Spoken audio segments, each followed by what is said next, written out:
Bem, hoje é quarta-feira, 8 de julho. O ano vigente é 2020, né? Estamos aí há 100 dias, um pouco mais de 100 dias, de uma vida transformada, podemos dizer. Boa noite. Está no ar mais uma edição do nosso Estação Hamburgo, aqui na Vale TV, o canal que une a comunidade. Agora devem se passar 9 horas da noite. Estamos gravando este programa no início da tarde. Eu sou o Eduardo Schmitz, você já me conhece pela bancada, seja ela de madeira ou a virtual, e hoje nós estamos gravando esse programa pela primeira vez. Apresento Estação Hamburgo, tenho os meus programas na Vale TV, o Dudu News, outros programas que eu já participei, e hoje gravo pela primeira vez o Estação Hamburgo. Mas não sou só eu que estou participando pela primeira vez.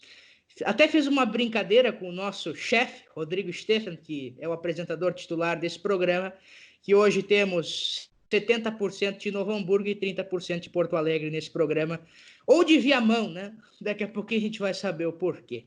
Então, nesse início de tarde para nós, para vocês, início de noite, Gabi Streb, eu sei que tu já está aí há um tempinho na bancada, já participou, não vou poder dizer primeiro as damas. Eu quero cumprimentar primeiramente o nosso amigo lá de Porto Alegre, querido jornalista conhecido em todo o estado do Rio Grande do Sul, crítico às gestões estaduais e municipais, vamos falar sobre isso. Alexandre Appel, boa noite. Boa noite, uma alegria participar com você, Eduardo Schmitz. Dudu News, estou sempre te acompanhando nas redes sociais, parabéns pelo teu trabalho, informativo, relevante. Uma alegria estar com vocês aqui, com o Coronel, com a Gabriela. E vamos conversar sobre essas coisas que nos afligem. É isso mesmo. E agora a gente sai de Porto Alegre, volta para Novo Hamburgo, mas com um cara que tem experiência em todo o estado do Rio Grande do Sul. A cara já traz aquela seriedade de um coronel da reserva da Brigada Militar Gaúcha. Boa noite, Coronel Carlos Magno de Oliveira. Boa noite, Eduardo, Gabriela, seu Appel. Uma satisfação poder fazer parte desse grupo e termos um intenso debate, com certeza. Olha que maravilha. E daí, aqui para mim está embaixo, não sei para vocês, a musa da bancada de hoje, Gabriela Streb. Boa noite. Boa noite, voltando aos tempos de Rádio ABC. Ai, não tem saudade. aqui na bancada. Saudade do nosso grupo das quartas-feiras lá. Mas um prazer estar aqui com o Alexandre, com o Coronel Magno e contigo, como sempre, amigo do coração, né? Com certeza, com certeza. Bom, antes da gente falar sobre Covid-19, programa que o Estação Hamburgo, o nosso programa em si, né, a Vale TV, trazendo essa cobertura especial por via de mim, por via do Rodrigo, por via de todos da equipe, vamos falar sobre as intensas chuvas que o estado do Rio Grande do Sul sofre desde a segunda-feira. Tivemos alagamentos em diversas partes do solo gaúcho. Aí em Porto Alegre a coisa foi um pouquinho mais feia, né? A gente viu carro embaixo de viaduto, árvores caídas, ruas alagadas. Como é que está a situação aí na região metropolitana? Eu, há 12 anos que me exilei no meu paraíso, distrito de Águas Claras, Viamão. Moro num condomínio fechado, troquei um apartamento no bairro Petrópolis por essa casa aqui nesse condomínio. Tenho 2 cachorros belgas de Malinois, treinados pelo sargento Evaldo Ornelis, hoje reformado da Brigada Militar, do boy, do canil do boy, muito meu amigo, vim aqui treinava esses cães. Então, são cães treinados para matar. Se alguém invadir aqui, se passar por mim, não passa por eles. Se passar por eles, não passa por mim, evidentemente. Mas o condomínio é fechado. Nós temos na frente do nosso condomínio um posto da Brigada Militar. Então, é um local muito seguro. Eu estou aqui há 12 anos, nunca tivemos um assalto ou nada. Mas o volume de chuva essa noite foi imenso. Tive falta de energia durante a noite, como eu tenho gerador, saí com guarda-chuva lá fora, tomei um banho d'água, liguei o gerador, em seguida voltou, fui lá, tomei outro banho d'água, desliguei o gerador e acompanhando nos telejornais, pela rádio, enfim, as coisas estavam muito complicadas. Muitos alagamentos em Porto Alegre, na região metropolitana, aqui a RS 040, ficou coberta de água, felizmente não precisei sair, não é? Hoje já fiz 2 gravações para o meu programa de TV segunda-feira, para o Consumidor RS, no canal 520, da NET, da Claro Net, passa aí em Novo Hamburgo, né? E amanhã vou a Porto Alegre fazer o exame do Covid. Vou fazer o exame do Covid-19 num laboratório Exame, que fechou uma parceria com a Panvel. Eu vou lá, vou entrevistar a responsável técnica desse laboratório e vou colher o material. Na sexta-feira, o meu exame fica pronto. Aí, no meu programa de segunda, eu vou revelar se tenho Covid, se já tive Covid ou se não tenho Covid. Tu dá uma de Bolsonaro, vai ali na frente da imprensa. Eu sou aqui o Alexandre Eppel, eu não tive Covid, tá? Eu não tive Covid. Agora, ontem, eu sou uma pessoa, Dudu, Coronel Magno e Gabi, que desde que surgiu essa história do Covid, eu leio tudo. Assisto vídeos, me informo de todas as maneiras possíveis. E, felizmente, tenho muitos amigos médicos. Eu trabalhei 5 anos no Hospital de Clínicas de Porto Alegre, fui assessor do presidente, Dr. Albuquerque, que chegou a ministro da Saúde, e eu tenho muitos amigos médicos. Então, a opinião que eu tenho é com base no que eu leio, escuto e na opinião dos meus amigos médicos. O afastamento, o isolamento social não tem base científica. Isso contaminou o mundo inteiro, fizeram esse isolamento social e as economias todas estão quebrando. Um vírus só se vence quando a população cria resistência ao vírus ou quando existe vacina. Então, nós estamos jogando a nossa economia num buraco que eu não sei se tem volta. No meu programa dessa semana, que está no ar, na NET, claro, eu entrevistei o Dr. Alcides Mandelli Stumpf, que é diretor do Instituto Unimed RS. Ele é da Unimed de Erechim. Ele me disse assim, Appel, a partir do ano que vem, nós, operadoras de saúde, vamos ter que sentar com a sociedade toda e ver o que nós vamos fazer com os milhões de desempregados e desesperados que não vão ter comida para comer. E o Estado corre o sério risco de não ter dinheiro para pagar folha de pagamento. Aí eu fico pensando, minha querida Gabriela, Coronel Magros, meu amigo Dudu, meu companheiro, meu colega comunicador, vocês já imaginaram os órgãos de segurança pública, a segurança pública não ter salário? Justamente no momento que nós podemos ter, e eu sei que a nossa inteligência do CPC, da Polícia Civil já está monitorando isso, nós podemos ter, infelizmente, atos de vandalismo, enfim. Já imaginaram a polícia receber? Então, nós estamos entrando num buraco que eu não sei, os nossos governantes precisam revisar seus conceitos imediatamente.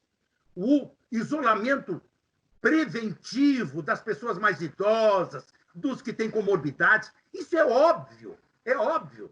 Agora, o fechamento da economia, do jeito que está gerando desemprego. Ontem o Cindy Lojas Porto Alegre fez uma pesquisa. 70% dos lojistas já não têm capital de giro para mais 30 dias. E aí, como é que fica? É isso aí, meu Dudu. Olha, Appel, realmente a gente sabe que a economia, ela parece que ela sempre fica por último nessas questões, né? Não que isso seja um desejo dos nossos governantes em sua maior forma, mas sabemos que as consequências serão lastimáveis, né? Sabemos que as consequências não serão pequenas e que eu tenho uma fala muito, muito fácil, e quem me disse essa fala é a esposa do Coronel Magno, a doutora Ivete Magno, 40 mil empregos não se faz assim, né? Não se faz no estralo de dedo. Isso é uma coisa que a gente tem que pensar muito bem, não só lastimável por perda de capital, mas por perda de empregos e a não geração deles em uma forma tão rápida. E daí, Coronel Magno, o Alexandre Eppel disse, imagine se a segurança pública ficar sem salário, de que serão os nossos lutadores da segurança do Estado do Rio Grande do Sul? Eduardo, seu Alexandre, Gabriela, o horizonte não é de céu azul. E esse horizonte, com certeza, vai transpor o ano de 2020, infelizmente. E claro que a pandemia é um problema mundial e nós estamos inseridos nessa problemática, né, de saúde. Entretanto, a forma como não foi bem conduzida, no meu entender, está gerando todo esse grau de dificuldade que o seu Alexandre acabou de nos narrar, né? Que é uma parte desse todo esse contexto maléfico que foi criado, no meu entender, de forma desnecessária. Medidas têm que ser adotadas com aquelas pessoas que teriam que estar resguardadas até agora, que têm problema de morbidade ou acima de 60 anos. Essas circunstâncias é indiscutível. Entretanto, tem um público que deveria continuar com as suas atividades, Perfeito. independente de onde fosse exercer o seu trabalho. Então, essa situação, Eduardo, realmente ela é muito traumática, porque está sendo danosa para todos, inclusive para a própria área da saúde, que aí eu aproveito para dizer que o poder público nunca fez investimento à altura daquilo que a sociedade precisa. A saúde é só um exemplo, que agora fica desnudada frente a uma situação emergencial.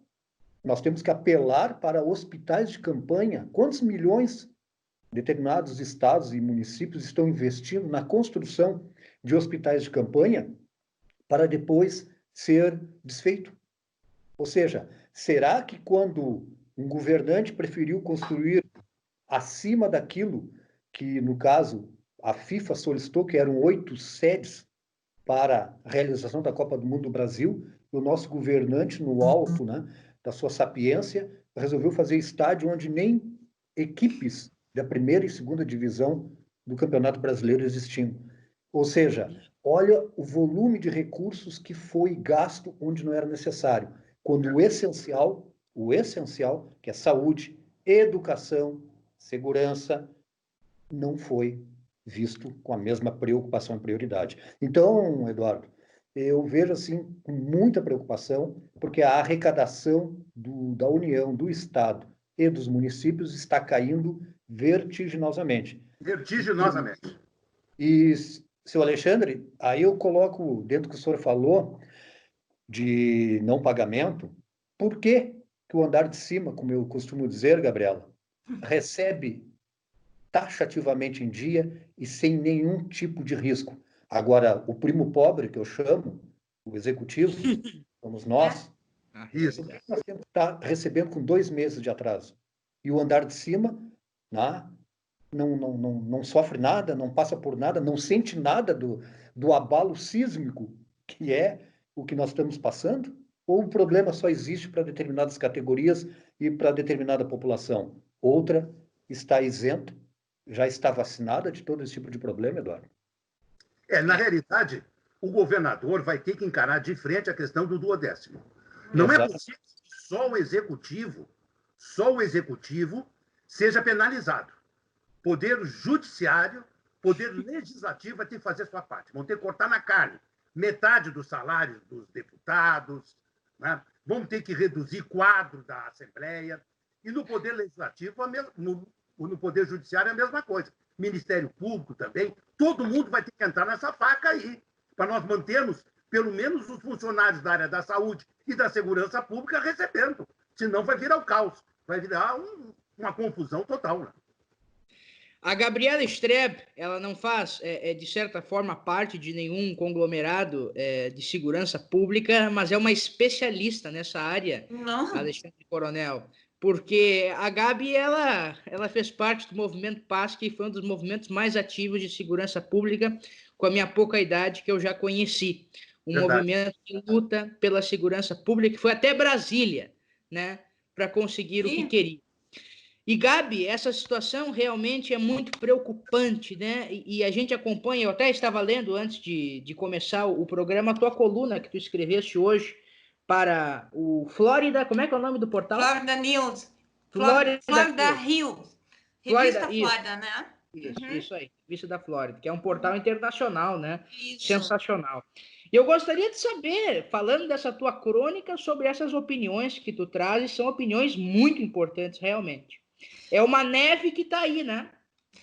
Dudu, eu acho que, assim como o Alexandre, que também tem médicos amigos, e ele se baseia muito com relação à sua opinião, né? E até a sua própria vida, eu tenho como experiência, como prática aqui da minha vida, meu marido é um dos médicos de que está na linha de frente do corona, né? Então, todos os dias eu sei o que acontece e eu tenho uma opinião, assim, um tanto quanto contundente com relação ao distanciamento social, né? Porque não existe realmente estudo que diga que esse vírus ele sobreviva mais do que 14 semanas. Talvez o nosso erro no Rio Grande do Sul foi começar o isolamento antes das 14 semanas. Talvez não houve uma preocupação com relação às UTIs, no sentido de que estamos no inverno, elas já estão 100% atulhadas de gente por conta do nosso inverno, como sempre aconteceu. Mas o poder público ele não ampliou leitos, não houve isso. Olha só, eu vou ser bem franco com vocês, eu não sei o que foi feito com os valores até então entregue para os municípios e os estados, porque o nosso governador, se não me engano, está pagando folha de pagamento com recurso vindo com relação ao coronavírus, o que é um absurdo total. Então, aqui no Hospital Conceição, onde eu moro, bem na frente do Conceição, chegaram há 2 semanas atrás 2 carretas de doações. Eu não estou falando do governo, estou falando de doações da iniciativa privada, tá? De insumos aqui para dentro.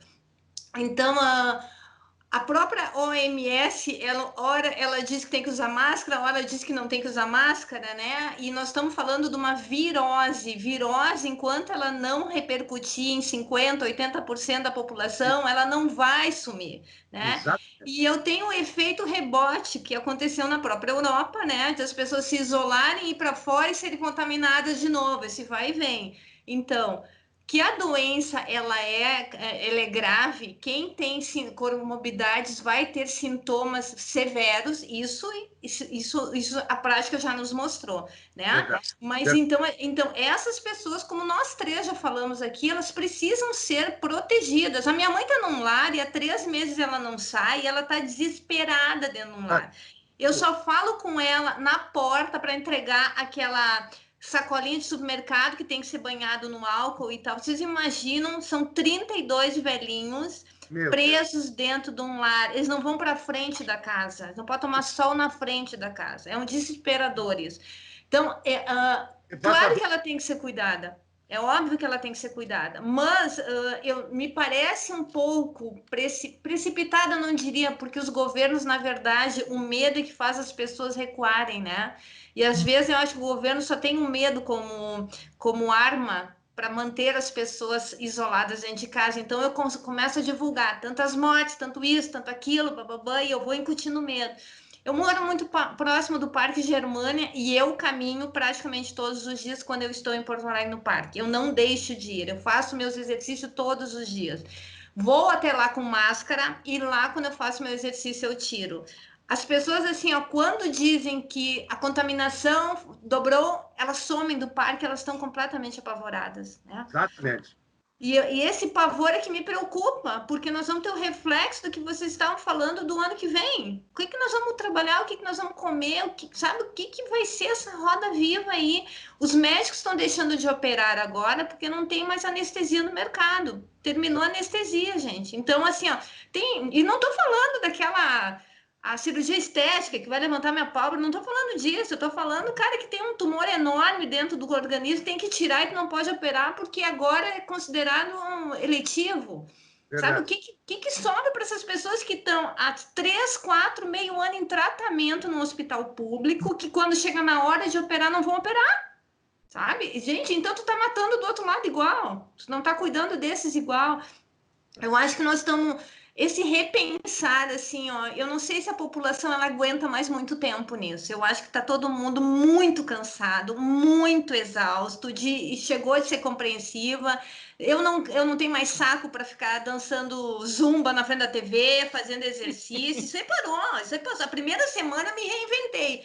Agora, gente, tá todo mundo... Eu quero trabalhar. Eu quero que o fórum volte a trabalhar. Estou desesperada que não tem processo que ande.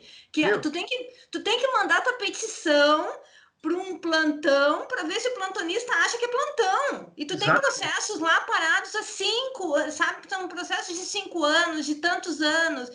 Então, vocês imaginam, eu estou falando da minha categoria como advogado, mas estou falando dos médicos, esteticista, hortifruti granjeiro, o comércio, o pequeno comércio. A minha manicure está desesperada. É desesperada assim, ó, porque ela trabalha para fazer, para comer hoje. E sabe, para quem trabalhava de terça a sábado, hoje está trabalhando de quarta, quinta e sexta quando tem cliente. Porque Deus me livre, se tu vai no salão, tu vai te contaminar, porque não sei o que.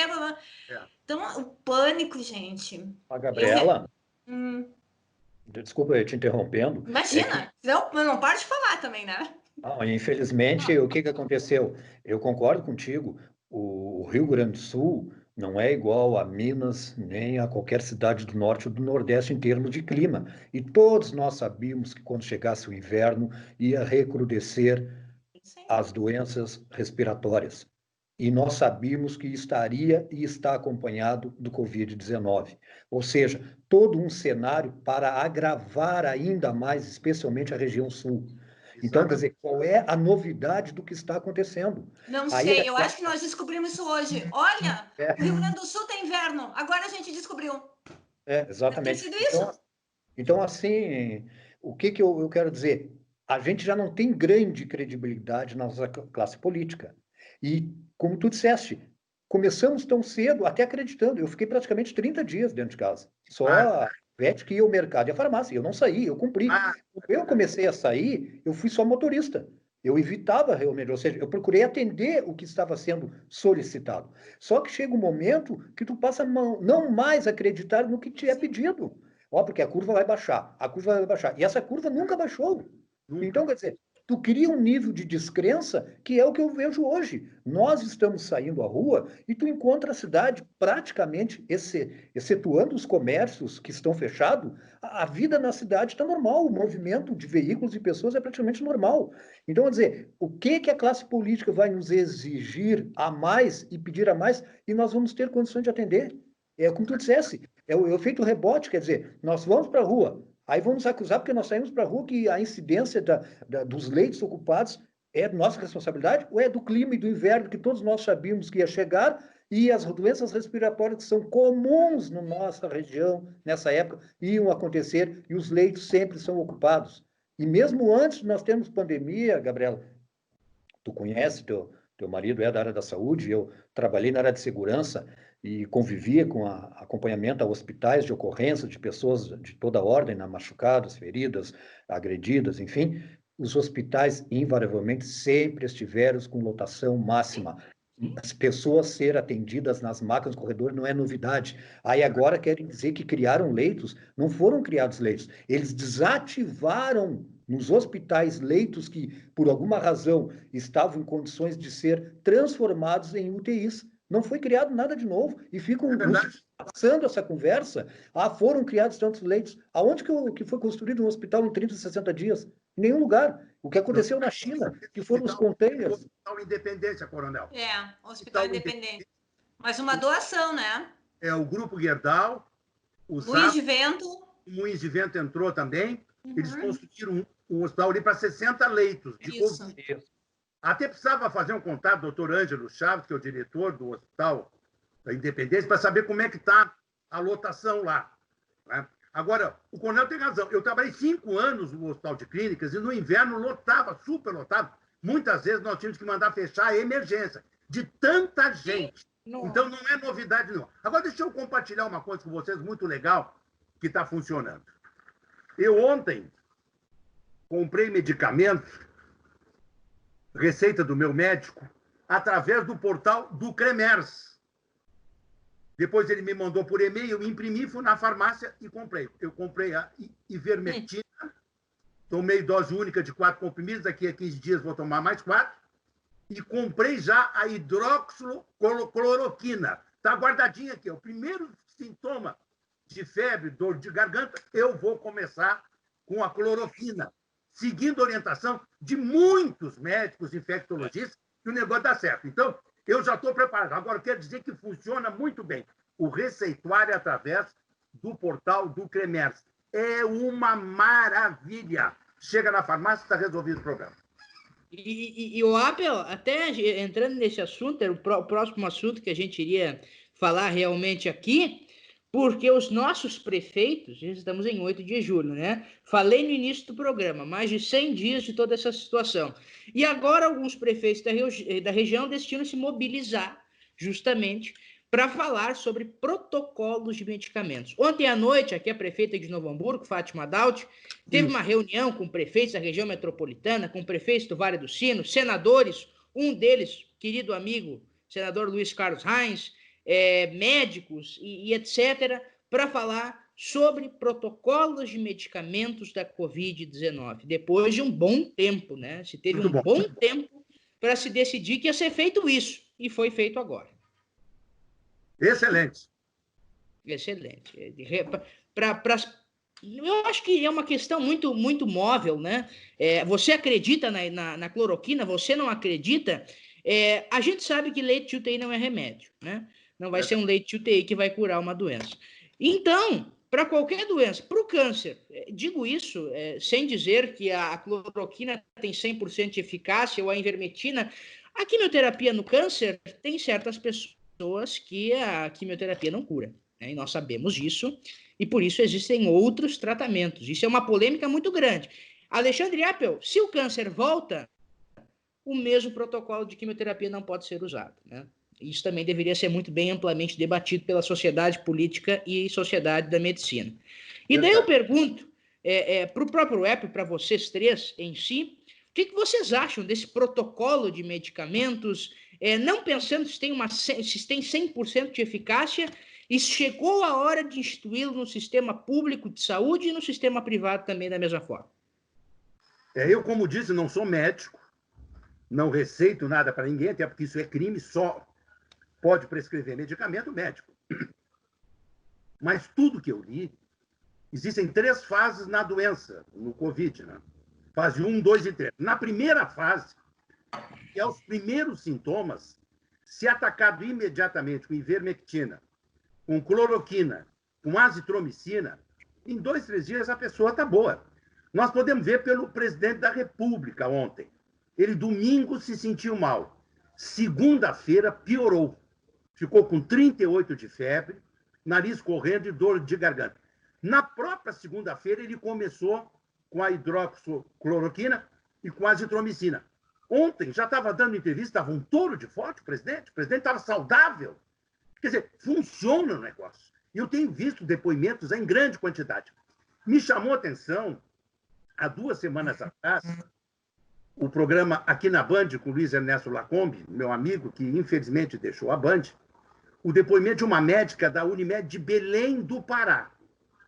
Eles tinham clientes da Unimed internados, mais ou menos uns 50 internados em UTI, ou aguardando leito de UTI nos hospitais conveniados da Unimed de Belém do Pará. E 100 clientes em casa aguardando vaga para serem internados. Quando resolveram começar com o protocolo da hidroxicloroquina, azitromicina, nos internados e nos que estavam na residência aguardando leito. Aquilo jogou para baixo, curou um monte de gente, é um sucesso hoje no sistema Unimed como um todo, no Brasil todo, o protocolo aplicado em Belém do Pará. Então está aí, a gente está vendo resultados efetivos. Meu querido Coronel Magno, doutora Gabriela e Eduardo Schmidt. Temos que perseguir essas coisas assim. Gabi? Eu acho que quando a gente é prefeito de Manaus e pede uma vaga no Sírio-Libanês, está tudo certo, né? É verdade. Né? Lembrando que ele foi contaminado. Tem hospital bom em Manaus, hein, Gabi? Pois é, ele foi pedir uma vaga contaminada lá para o Sírio-Libanês. Mas o que eu acho, tá? Primeiro que a gente tem a indústria do palpiteiro, né? Do parece, do parecer, parece ser, né? E esse palpiteiro, ele fica palpitando a conduta do médico, né? Porque quem tem que saber se tu é para tomar ou não é médico, né? E ponto final. Tem médico que vai te dizer que funciona tal coisa. Eu escrevi uma crônica que teve 2 clientes minhas que tiveram mesmo a conduta em câncer, né? De um tratamento, uma faleceu e outra curou. Né? Então, assim... Aqui em casa, eu quero te dizer que nós temos o hidróxico, que eu acho um nome muito difícil de eu falar, então não vou falar hidróxico. Isso aí eu tenho. Tô tomando ivermectina, já compramos. O tal do Anitta também tá aqui, que não é cantora, né? A azitromicina também tem aqui em casa. Então, assim, No máximo, o que vai acontecer? Eu não vou ter alguma parasita dentro de mim, né? Mas eu acredito que com alimentação legal, com fazendo exercícios, que desde o começo, na primeira semana que eu não estava presa, não me sentia presa, mas eu saí todos os dias que eu estive aqui, inclusive com carro de som da Guarda Municipal de Porto Alegre, volte para casa, né? Pensei, vou me prender. E eu ficava pensando, pô, do meu lado caminhando está um médico, se ele não sabe dizer que é melhor eu caminhar do que eu ficar dentro de casa, o que vai conseguir? Então, eu acho que a gente tem que estar atento, deixar de ser preconceituoso com essa coisa assim, ó, porque o fulano deu certo, o outro deu incerto, porque me parece que todo mundo que tomou e não deu certo, a gente divulga, mas a gente não divulga aqueles que deram certo, né? Hoje eu escrevi que a penicilina, não houve qualquer tipo de teste na penicilina. A penicilina ela foi testada na Segunda Guerra Mundial no soldado, não tinha alternativa. Eu aplico, o cara morre. E ela foi aplicada com sucesso que até hoje a gente tem o uso da penicilina no nosso meio médico aqui. Então, quem tem que saber disso é médico, a gente tem que acreditar no tratamento, eu acho que é isso, que as pessoas especializadas são médico. O resto dos palpiteiros, que tem aí, sei lá, quem dizendo, não é para tomar, não sei o quê, é nós que temos que acreditar nesse tratamento e ponto final. E eu acho que tem muito daí para tu já te curar de qualquer mal e não só do Covid, né? Acreditar no tratamento. Nós não temos nada além disso, também tem que pensar nisso. Eu não tenho vacina, não tenho antiviral. Aliás, um antiviral, uma caixa de antiviral deve estar custando em torno de R$300, enquanto 4 comprimidos da ivermectina deve estar custando R$25, R$27, né? De 300 para 27 tem uma grande diferença na população carente. E eu acho que os governantes que estão fazendo esse kit deram um passo à frente. Eu espero que eles continuem. Concordo plenamente. Coronel Magno. Não, eu concordo com o que o seu Alexandre e a Gabriela expuseram. E a minha preocupação é a medida drástica que os nossos prefeitos, na carona do governo do estado, estão adotando, né, para com a população. Eu não posso concordar em absoluto, Gabriela, tu é esposa de médico, quando no inverno nós temos orientação de arejarmos as nossas casas, abrirmos a casa para arejar, porque isso é saudável. E aí somos proibidos de frequentar o litoral, a Orla do Guaíba, parques e praças fechados, ruas sendo fechadas para que as pessoas não possam transitar. E o nosso direito de ir e vir está ficando aonde? Coronel, Então, se tu me permites, como é que a frase que o senhor me disse é proibir o proibido? Proibir vai ser o que eu estou fazendo para te publicar sexta-feira. É justamente nessa linha aí que eu vou te repassar. É proibir. Só um pouquinho. Quer dizer, quando a maioria das pessoas tem que sair à rua, tem que caminhar, tem que estar em contato com o meio ambiente, a natureza, porque isso é saudável, física, psicologicamente e mental. Então, quer dizer, como é que estão dizendo que tu ficar cumprindo pena em casa sem ser condenado é saudável? Desde quando? E aí, o que me chama a atenção, Gabriela e Alexandre, é que são pessoas que foram escolhidas por milhares de pessoas para nos representar e parece que estão contra a população no sentido de obedecer ou dar crença a algo que a Organização Mundial de Saúde determina. O que a Organização Mundial de Saúde determina lá que vai ser igual aqui, como o Rio Grande do Sul, dentro do Brasil, é um país. Se nós formos comparar com a Europa, nós temos 27 países dentro do Brasil, e cada um com as suas especificidades. O que vale muitas vezes no Nordeste, no Norte, não vai valer para nós, e vice-versa. A condição de clima, de temperatura, influencia barbaramente sobre as condições de vida da população. Lá no Nordeste, as pessoas conseguem viver 365 dias do ano dormindo numa rede. Situação que aqui no Sul jamais seria pensável nessa época do ano, durante 60, 90 dias de inverno. Então, quer dizer, nós temos especificidades regionais que o que é feito lá na Europa, nos Estados Unidos, na África, na Ásia, não quer dizer que dê certo aqui. Então, nós temos que respeitar essas situações. O nosso verão se esticou praticamente até junho. Ou seja, quanto tempo os administradores tiveram para fazer frente a tudo que agora está sendo nos cobrado novamente com mais rigor? Por quê? A pergunta que eu tenho feito, Eduardo. Por que a bandeira vermelha tomou conta do Estado depois que chegou o inverno? Por que antes Até então, nós não tínhamos tido uma bandeira vermelha tão rigorosa em praticamente metade do estado. Eu gostaria que a ciência me explicasse por que até então o Rio Grande do Sul vinha se mantendo na bandeira laranja, alguns na amarela, que o outro vermelho, muito esporádico. Agora, por que depois que o inverno se apresentou, a data oficial, 20 de junho, coincidentemente, depois da primeira semana para cá, nós temos tido bandeira vermelha pelos nossos munícipes e o governante do estado? Mas o que as cidades mudaram tanto de comportamento? E aí eu uso o exemplo de Pelotas, que estava sendo cidade como uma das poucas cidades do país acima de 200 mil habitantes, que não tinha tido nenhum óbito e nem perto da bandeira vermelha tinha chegado. Aí o que aconteceu? Coincidentemente, com a chegada do inverno, Pelotas virou o quê? Um caos? As pessoas botaram o pé na porta e foi todo mundo para a rua? Eu não tenho notícia disso. E por que hoje está em bandeira vermelha? E outra situação, eu acho que nós não vamos sair, eu acho que no meu ver, assim, da tal da bandeira vermelha nunca, porque afinal de contas, a ocupação vai ser sempre 100%. Sabe, o maior número de contaminação, por óbvio, nós estamos sendo mais expostos, por óbvio, nós estamos testando muito mais, que nós vamos ter maior número de casos. Então, eu vou ter sempre atendimento no limite, eu sempre estou. Então, eu nunca vou sair da tal da bandeira vermelha. Doutora Alcide, da Unimed Erechim, me disse que os hospitais de Erechim têm 40 ou 50 leitos de UTI vazios. Era o caso de fazer ambulancioterapia de volta. Quer dizer, quem sabe internar pessoas da região metropolitana, de outras regiões, nas regiões que têm UTIs vazias. Né? Aí tem que ser, talvez, por transporte aéreo, se for longe, né? Mas é preciso que o sistema haja como um todo. Ele até me disse, eu não entendo colocar a bandeira vermelha em Erechim, nós temos leito de UTI sobrando. Na segunda-feira de manhã, o prefeito de Erechim argumentou com o governador e voltou, então, para a bandeira amarela. Quer dizer, tem leito de UTI sobrando. E eu tenho certeza, falava com o doutor Nelson também, Santa Rosa também tem leito de UTI sobrando. Quer dizer, nós temos leito no estado. O problema é a capital. Os senhores e senhoras, é um prazer sempre estar aqui com vocês. Mas nosso querido amigo Alexandre Eppel tem uma gravação daqui a 10 minutos, às 2h30 da tarde.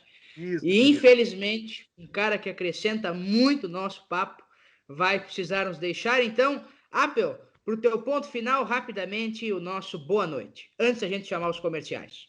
Quero dar boa noite a todos que nos assistiram, cumprimentar o Eduardo Schmidt pelo trabalho dele. Ele é um comunicador de uma grande perspicácia. Ele consegue trabalhar os temas factuais com rara inteligência. Mandar meu abraço carinhoso ao Coronel Magno. Nos meus tempos de delegado do PROCON, nós estávamos na ativa juntos. A doutora Gabriela, cumprimentar pelo trabalho dela, as colunas dela, uma pessoa conceituadíssima na nossa sociedade. Dudu News, eu estou à disposição. Agora eu vou fazer uma gravação, mas noutra oportunidade, se quiser me chamar, estou sempre pronto. Eu tenho entre o perfil na fanpage do Consumidor RS, a minha fanpage de figura pública, a voz do consumidor, e no meu pessoal, quase 60 mil seguidores. Eu afirmo para vocês uma coisa: ninguém aguenta mais o tal do isolamento fiscal, o isolamento social. Ninguém pode perceber o buraco que a nossa economia está entrando e achando que isso é normal. Eu tenho convicção que a população está no seu limite. Obrigado mais uma vez pelo convite, uma alegria. É um prazer contar com o senhor. O senhor, na verdade, está no céu, né? Mas, olha, agora vai bater 9h40 da noite para quem nos assiste nesta noite fria de quarta-feira, e eu quero dizer que o trem de opiniões e debates vai dar uma voltinha nos nossos amigos apoiadores e daqui a pouco ele volta na Estação Hamburgo.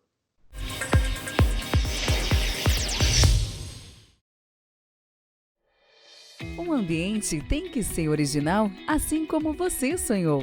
Por isso, a Brau Móveis possui padrões, medidas e acabamentos que materializam cada detalhe que você projetou para o office, executivo ou residencial. Nosso objetivo é entregar móveis como você sonhou.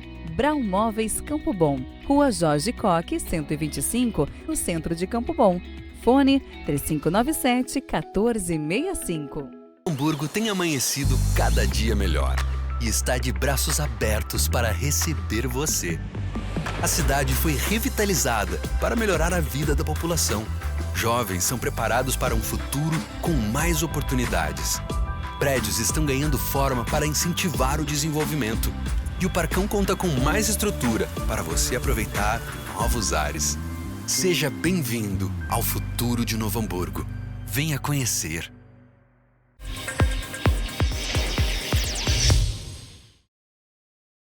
Pois bem, agora estamos passando das 9h40 na hora certa de Brasília, desta quarta-feira, 8 de julho de 2020. O trem de opiniões e debates voltou à Estação Hamburgo, ao nosso programa que reúne notícias de todo o estado do Rio Grande do Sul, de todo o Brasil. Debatemos aqui de tudo e um pouco. E esse é um programa, é muito interessante a gente ressaltar, como diz também o nosso chefe Rodrigo Steffen, que ele não acaba nem depois que acaba, muito menos quando vai para o intervalo, né? Estamos falando aí de gravações meio assim, diferenciadas, né? Daqui a pouco eu vejo que o Coronel Magno vai gravar dentro do box do banheiro e a Gabriela Strebe vai gravar na beira da piscina. Realmente, são coisas que acontecem. Olha, aqui na Vale TV, esse é o canal 14, estamos nas mais diversas mídias espalhadas, Facebook, Instagram, YouTube, aplicativo, site. Daqui a pouquinho a gente vai se confundir, não vai nem saber mais onde a gente está. Mas, o Gabi e Coronel, tem gente que sabe onde está, nós somos um deles, sabemos que estamos em casa.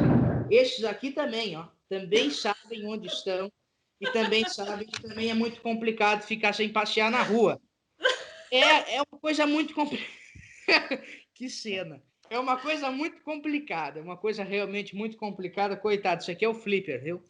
E eu já entro nesse questionamento, né, Gabi e Coronel, porque a gente sabe que isso foi uma imposição, falamos no último bloco, uma sugestão, né, depois veio a ser uma imposição dos nossos governantes para o bem da nossa saúde. Coronel falou que a gente não acredita mais nesse isolamento que funciona. E a Gabi disse que o próprio marido, que é médico, diz que ela pode caminhar na rua sem problema algum, pode caminhar no parque sem problema algum. E daí, senhoras e senhores, o que nós vamos ter no futuro? Né? Ou no presente, podemos dizer, no presente próximo, um isolamento social, um protocolo de medicamentos. E já entrando no assunto, né? Gestores federais, estaduais e municipais, o que vocês estão achando do trabalho das pessoas, né? Na democracia que nós elegemos. Para mim, estão perdidos. Eu até entendo, de certa forma, claro, nós somos críticos, né, Gabriel? Muitas vezes nas atitudes, nas ações dos nossos governantes. Claro, eu dou um desconto, porque é uma situação nova, atípica. A minha contrariedade é o excesso. Por que esse confinamento? Por quê? Vamos lá, na prática. Por que um comércio que trabalha com determinado tipo de material não pode ter um ou dois, que a maioria é o proprietário, com mais um ou dois funcionários, mantendo toda a atividade de distanciamento, controle, máscara? O comércio, todos que eu vi, estão adotando isso. E aí tu impõe que ele seja fechado. E quem paga o aluguel daquele espaço? Como é que vai fazer? E pagamento com funcionários? Da onde está saindo esse recurso durante esses 60, 90, mais de 110 dias que nós estamos nessa situação? Da onde está provindo o recurso para as pessoas atenderem? Então, é esse excesso do governante que eu não concordo, que eu fico contrariado, porque, como a Gabriela falou no início, as pessoas necessitam, a manicure dela, enfim, quem trabalha em todos os setores, qual é o problema de atender as pessoas desde que haja o quê? Controle. É isso que tem que haver, e não proibição. Aquilo que eu falei, o litoral proibir as pessoas chegarem na beira da praia no inverno. Querem, me desculpe, mas querem coisa mais ridícula do que isso. Mas porque elas vão ficar aglomeradas. A desculpa, Gabriela, é aglomerar. Mas só um pouquinho, todos nós temos a noção de quem está próximo de mim ou não. Ainda participando no outro programa, a hora do Guaíba, as pessoas sentadas na mesa confraternizando. Tu confraterniza com estranho? Ou aquelas pessoas já fazem parte do teu nível de relação e vivência?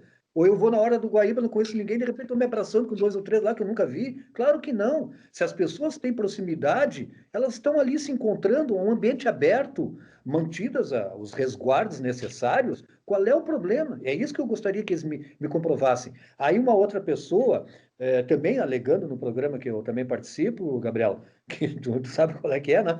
Pode Dizendo, contrapor na Rádio ABC 103 aí pontos. vem me dizer as pessoas lá no Morro Ferrabras, aberto, arejado. Mas estavam ficando aglomerados. Aí eu perguntei, então tá, só me justifiquem essas situações que alguma dessas pessoas, que não foi a primeira vez que ela foi ao morro, não foi a primeira vez que foi na hora do Guaíba, ao litoral, seja alguma dessas que esteja internada hoje em qualquer hospital. Cadê, Gabriela, o estudo? Eu quero que me convençam, mas com argumentos. Não simplesmente dizer, não pode aglomerar, não pode ir a tal local. Tá, mas e aí, qual é o exemplo prático que tu me traz que as pessoas que lá se encontravam há 10, 12 dias atrás são as que estão ocupando o leito hoje em qualquer hospital? Me comprove isso. Os idosos, Gabriela, os idosos não estão na rua nessa época. São jovens, e o jovem tem a resistência necessária para fazer frente a isso. Então, quer dizer, vem com um discurso que eu julgo assim, muito fácil, mas não traz elementos. Eu quero ter elementos que o Eduardo, que estava no Morro Ferrabras há 2 semanas, é um dos que hoje está internado lá porque não obedeceu o distanciamento e estava aglomerado. Ninguém diz isso, como da Orla do Guaíba. É um público jovem. E quem são a maioria das pessoas que estão internadas? Teu marido é médico. São pessoas que têm comorbidades ou são idosos. Quer dizer, essa é a nossa realidade. Aí, outra coisa, Eduardo, quando eu vejo o óbito, ela estava com Covid, 82 anos. Ela não tinha nenhuma comorbidade que incidiu sobre o Covid, ou o Covid-19 incidiu sobre alguma comorbidade que essa pessoa já possuía, Gabriela. Então, quer dizer, são essas faltas de informações que eu não consigo aceitar. Que sejamos claros e transparentes naquilo que realmente está acontecendo e a que está dando margem e causa de nós continuarmos confinados em bandeira vermelha. Agora, pelo simples fato de mostrar aglomeração, só um pouquinho. Olha o mercado público aí de Porto Alegre, Gabriela. Foi fechado praticamente. Agora me diz, tu que conhece bem, todas essas centenas de pessoas que frequentavam o mercado público vão fazer compras aonde? Ou não vão comprar nada?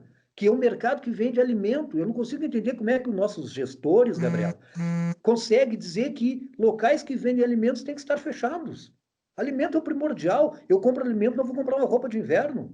Qual é a prioridade que eu tenho? Eu vou comprar alimento, mas não vou, de repente, fazer um passeio?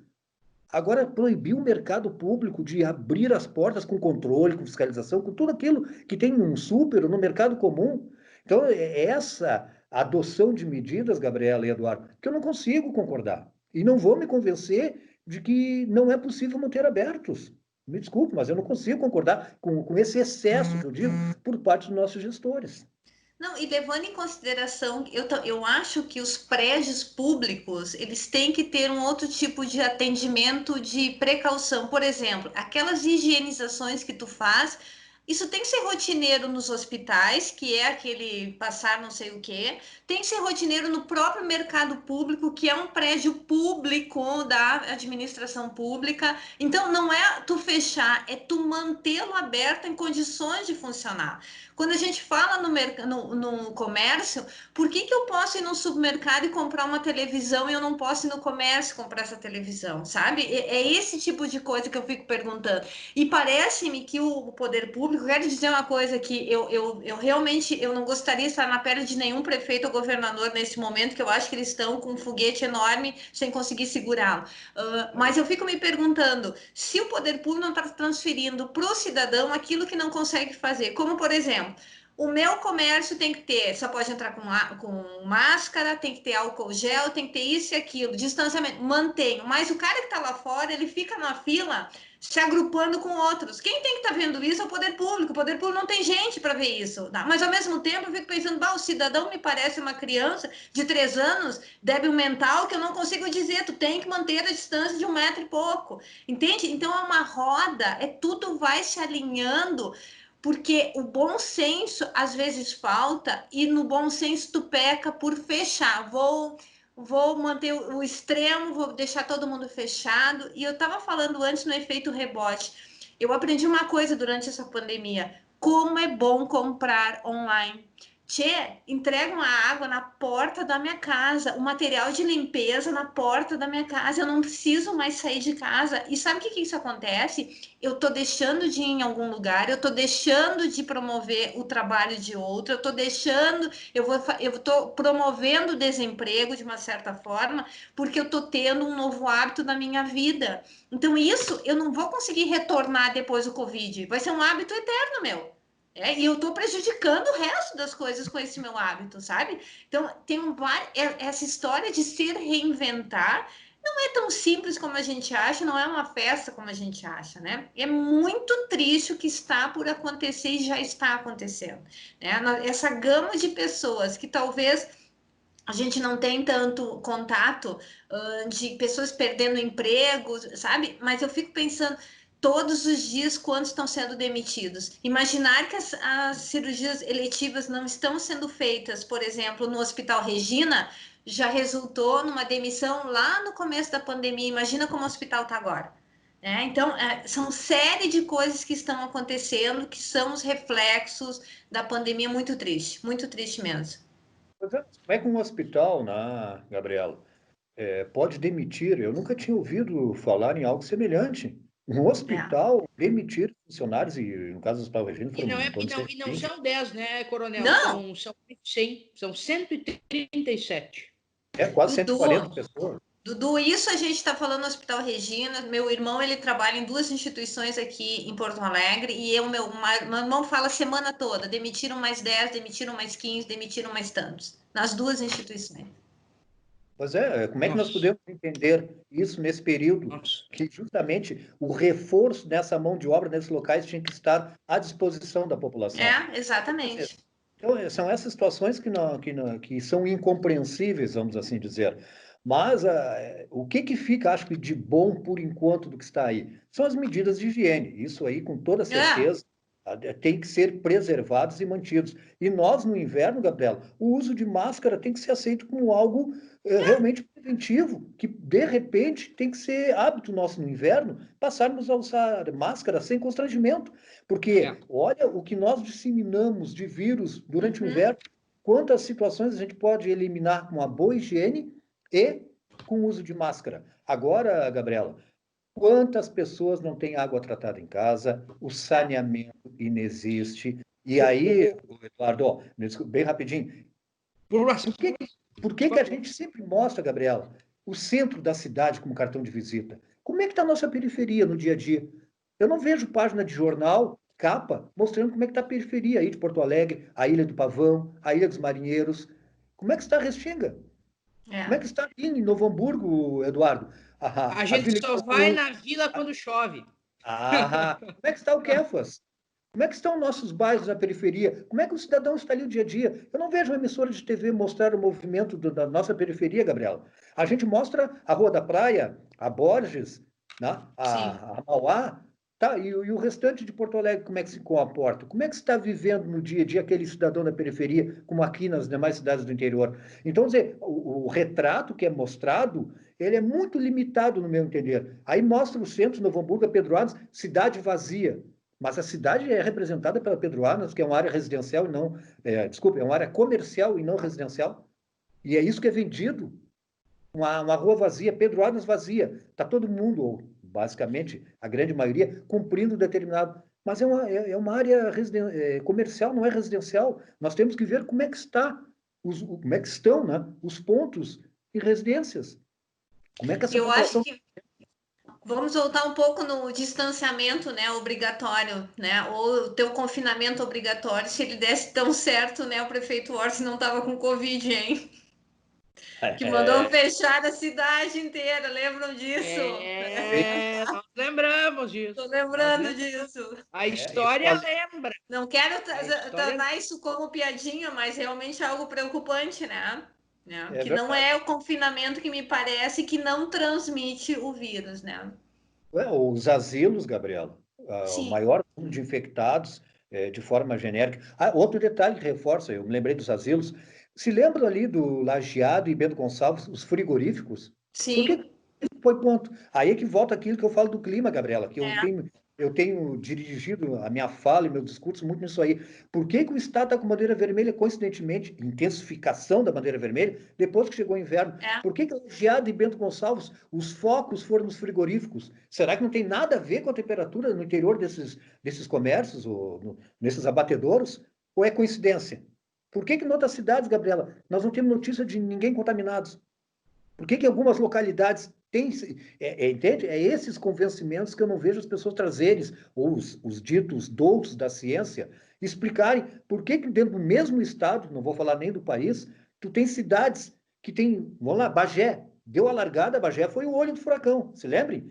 Médico ali, não sei tal. Sim. Toda a preocupação. E as cidades do entorno, não tem nada.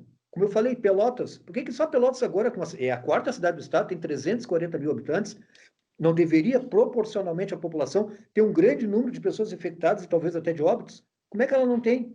A gente ouve falar de Rio Grande, uma cidade portuária.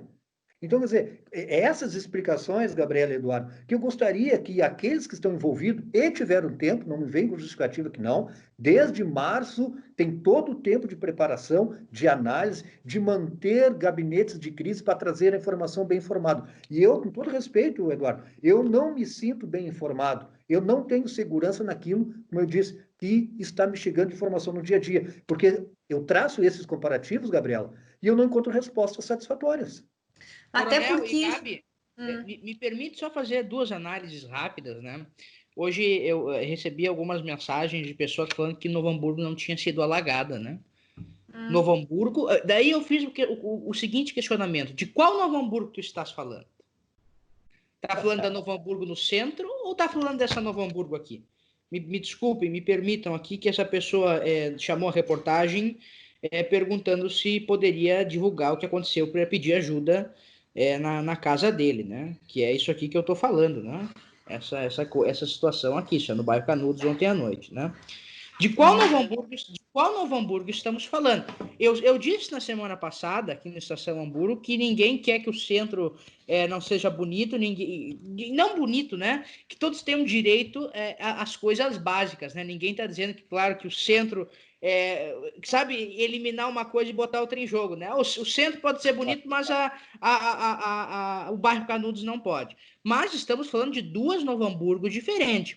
Estamos falando de uma Novo Hamburgo, que é uma cidade muito estruturada, estamos falando de uma Novo Hamburgo em locais que não tem saneamento básico e, infelizmente, até locais que o poder público não consegue acessar, né, Coronel? E daí a gente entra nesse tema. Como é que eu posso exigir de 35 milhões de brasileiros que, segundo o novo Plano Nacional de Saneamento Básico, não têm acesso à água tratada, que esses brasileiros lavem as mãos, que esses brasileiros botem uma máscara, que esses brasileiros passem álcool gel? A gente fala, de rir, eu vejo que a Gabi está ali, né? É uma coisa que a gente fica inconformado, porque são brasileiros, são pessoas como a gente, né? São seres humanos. Eu aqui tenho acesso à água quente no meu chuveiro e tem gente que não tem acesso à água tratada no seu chuveiro. Como é que eu posso exigir de percepções diferentes que essa pessoa utilize a mesma coisa que eu estou usando, né? É a desigualdade social no Brasil que é presente desde o início da nação. Gabi, e daí, Gabi? Podemos exigir que uma pessoa use máscara não tendo acesso à água tratada? Podemos dizer que a cidade não está alagada, mas o bairro Canudos lá para dentro, que a gente não entra porque a gente não quer? A gente fala que circula na cidade, mas lá dentro, onde é o problema, ninguém vai? Dudu, eu acho que tem um lado muito triste de tudo isso, que é esse cinturão de miséria que permeia a nossa cidade e todas as cidades, né? Então, às vezes a gente usa como desculpa, porque inundou a casa do sujeito lá, a gente diz assim, mas também olha onde é que mora, vai morar na beira do rio, né? Por que já não foi, por que tá morando aí? E isso é uma situação muito difícil de tu contornar, porque às vezes tu tem estruturas familiares que estão lá há muitos anos nessa mesma situação e até acham que isso faz parte do cotidiano da vida deles, encher a água, perder tudo, retornar para casa, tentar começar do zero, sabe? Eles fazem um ciclo isso de começar e perder e voltar e retornar. e tu não consegue muitas vezes de deslocar essas famílias, porque às vezes tu vai botar ela em outro lugar, tu, sei lá, tu criou um loteamento lá, tu consegue transferi-la, e elas têm um convívio familiar ali que eles são muito relutantes em sair. Eu já trabalhei no serviço público, né, como procuradora de município, e é muito difícil esse poder de convencimento para essas pessoas. Muito embora tu diga, tu vai ter um banheiro na tua casa, tu vai ter isso, eles ficam muito presos ao local. É difícil para essas pessoas. É como nós, é como alguém chegar aqui e dizer, a partir de amanhã tu vai morar em outro lugar e não mais aqui. Então, começa esse cinturão de miséria, é muito triste isso tudo que tem. Mas, ao mesmo tempo, assim, ó, além de toda essa tristeza, tu imaginar que não existe um mínimo, mas um mínimo, eu tô falando do mínimo de possibilidade de educação, de saneamento nesses locais, né? Onde tu não consegue abrir uma torneira porque tu não tem torneira, né? Talvez tu pegue um balde lá que tu vai pegar na poça d'água ou no arroio que tá atrás da tua casa lá, isso vai ser a água para tu tomar banho, a água para tu cozinhar. Então, e tu imagina a situação dessas pessoas. Eu tô aqui na minha varandinha, tô protegida da chuva, né? E tô falando com toda a minha propriedade, assim, ó, cheia das minhas razões que eu tenho que usar máscara, né? E que tu disseste, como é que eu vou conseguir convencer uma pessoa que não tem o mínimo do mínimo ainda ter que usar máscara, né? Isso me parece quase impossível, fazer isso, né?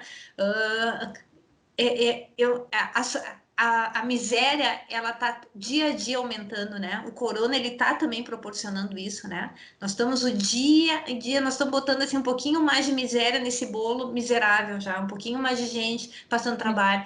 O governo não vai arrecadar, o governo não vai conseguir suprir, o governo não... Nesses últimos dias aqui, eu não sei quem é que está pagando imposto. Ontem, o governo federal, ele lançou um refis federal até dezembro para tentar recuperar alguma coisa ainda. Então, eu fico pensando...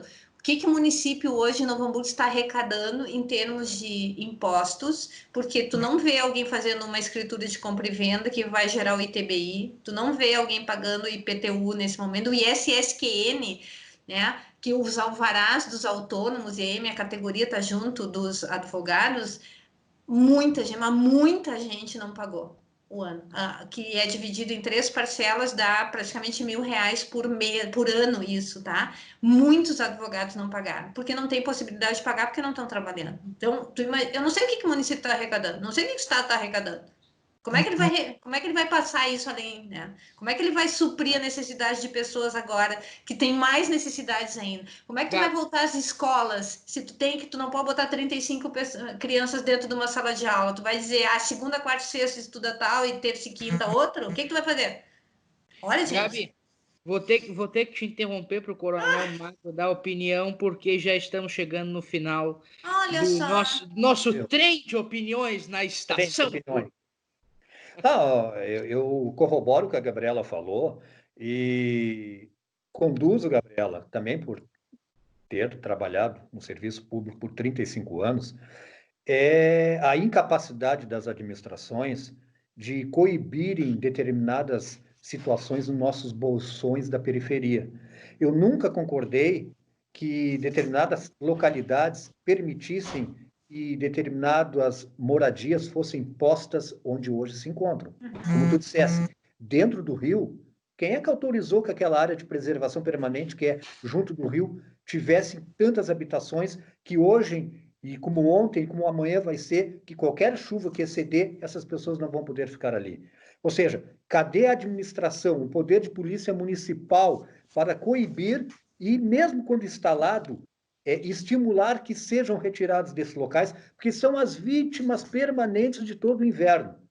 Por que deixaram? Assim como onde tem morro.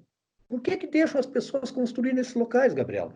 Cadê a fiscalização para inibir? Então, eu vejo a inobservância, para não usar outra palavra, das administrações municipais que deram margem e causa para toda essa série de problemas. Claro que eu concordo contigo, a população não tem para onde ir, ela vai procurar alguma válvula de escape. Mas e cadê o poder público para estar acompanhando isso de perto e colocar limites em determinadas situações que a gente sabe que são e serão problemáticas também no futuro? Então, claro, quando assim, o discurso é fácil. Bom, mas quem é eleito, quem está na função de secretário, quem está na função de diretor de determinadas situações dentro da administração, a finalidade e a atribuição dele é para isso. Então, quando eu vejo essas circunstâncias ano após ano, Gabriela, se repetirem, e vai lá a rádio, e vai lá a TV, o pessoal já sabe. É só eu ir na rua tal, ou no bairro tal, e botar a câmera lá e aguardar, que ali a água vai subir e vai tirar dezenas de famílias. E essas famílias, como tu disseste, vão continuar lá. Ou seja, o que é feito de preventivo e de planejamento numa localidade ou num município para se evitar que nós cheguemos a esses extremos? Aí que eu pergunto, onde estão aqueles que foram eleitos para evitar que isso aí, no mínimo, acontecesse desse tamanho? Que problema sempre nós vamos ter. Agora, será que muito do que aí se encontra não poderia ter sido eliminado? Bem rapidinho, eu sempre dizia para o secretário de determinados municípios que eu trabalhei, se a gente sabe que a água do rio, quando transbordar, ela vai avançar X metros, tanto da margem direita como da esquerda. Por que não foi balizado? Até aqui a água chega, até aqui placas, indicação, fiscalização, ninguém pode construir. E quem construir daqui para frente, vamos lá, o que o nordestino usa palafita? Porque sabe que a água vai subir e pelo menos dentro da casa dele não entra. Nós não. O gaúcho constrói no nível que está o rio. Qualquer meio dedo d'água que subir do rio transpor já está entrando dentro das casas. Então, eu vejo assim, tem muitas coisas que a gente poderia resolver, talvez de outras formas, mas, infelizmente, não é o que acontece na prática. Obrigado, Eduardo. São muitos generais, né, coronel? É general da chuva, é general do inverno, é muito general para pouca ação, hein? Verdade. Senhoras e senhor, né, o Alexandre Eppel já deixou a gente, já deu o seu boa noite. Eu dou 15 segundos para vocês darem o seu ponto final e o boa noite de vocês. Boa noite para todo mundo. Dudu, Coronel, obrigado aí pela oportunidade novamente de estar aí com vocês. Rezemos. Dias melhores devem vir, né? Rezemos. Boa noite, Eduardo. Parabéns pelo trabalho. Sucesso. Gabriela, satisfação em te ver. Saúde, cuidados. Vamos em frente, acreditar que realmente nós vamos superar isso o quanto antes. E o seu Alexandre Eppel, que embora agora não esteja conosco, foi um prazer conhecê-lo. Também parabéns pelo trabalho que todos realizam. E aqueles que nos assistem, uma boa noite e oremos. Com certeza. Vamos para frente. Vamos tocar a peleia. Porque diria Leopoldo Racier, né? Não está morto quem luta e quem peleia. Porque lutar é a marca do campeiro. Não podemos se entregar para os homens. E o Estação Hamburgo... O trem, na verdade, ele continua. Ele segue agora com a programação da Vale TV. Amanhã, às 21 horas, Rodrigo Steffen e o seu Estação Hamburgo. Boa noite. E para a Vale TV, Eduardo Schmitz.